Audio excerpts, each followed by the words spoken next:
മനുഷ്യന്റെ ബുദ്ധി ഉപയോഗിച്ച്, ചിന്ത ഉപയോഗിച്ച് വർണ്ണിക്കാൻ കഴിയുന്ന കാര്യങ്ങൾ ഒരുപാട് പ്രപഞ്ചത്തിലുണ്ട്. എന്നാൽ എത്ര പറഞ്ഞാലും തീരാത്ത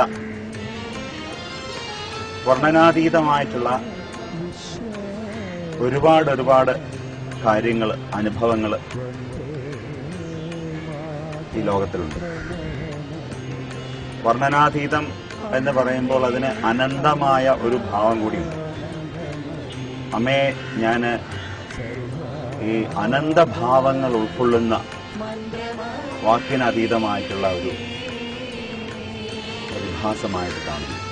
മനുഷ്യന്റെ സൃഷ്ടിക്ക് ഉൾക്കൊള്ളാൻ കഴിയാത്ത, മനസ്സിനെത്തിപ്പെടാൻ കഴിയാത്ത, ബുദ്ധിക്ക് എത്തിപ്പെടാൻ കഴിയാത്ത,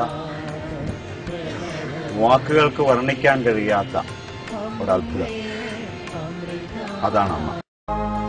ആധ്യാത്മികതയും ഭൗതികതയും കൈകോർത്ത് പിടിച്ച് മുന്നോട്ട് പോകുന്ന ഒരു സമ്പ്രദായമാണ്.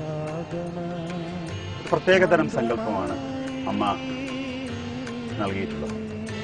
അതുകൊണ്ട് തന്നെയാണ് അത്തരത്തിൽ ആന്തരികമായിട്ടുള്ള സൃഷ്ടി മാറ്റം മനുഷ്യ മനസ്സിൽ വരുത്തുകയും അതിൽ നിന്നുണ്ടാകുന്ന ശക്തി സമൂഹത്തിന്റെ നന്മയ്ക്കായിട്ട് വിനിയോഗിക്കുകയും ചെയ്യുന്നതിന്റെ ഫലമായാണ് ഇന്ന് നമ്മൾ കാണുന്ന വലിയ ഒരു സേവന പരമ്പരയുടെ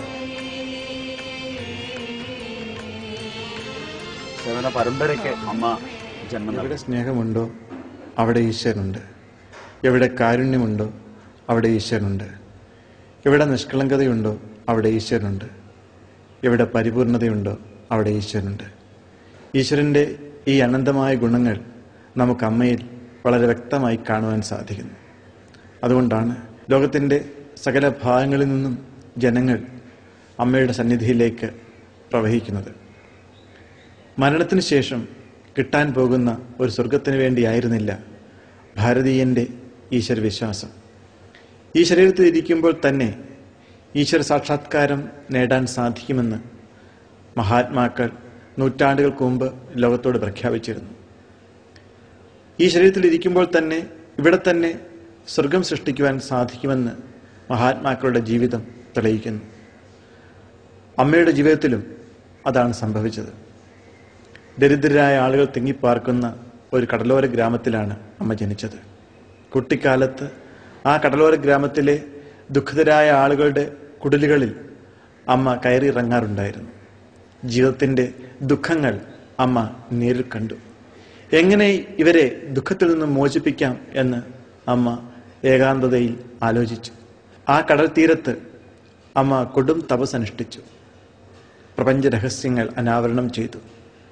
ലോകത്തെ ദുഃഖത്തിൽ നിന്ന് മോചിപ്പിക്കുവാനുള്ള രഹസ്യങ്ങൾ അമ്മ കണ്ടെത്തി.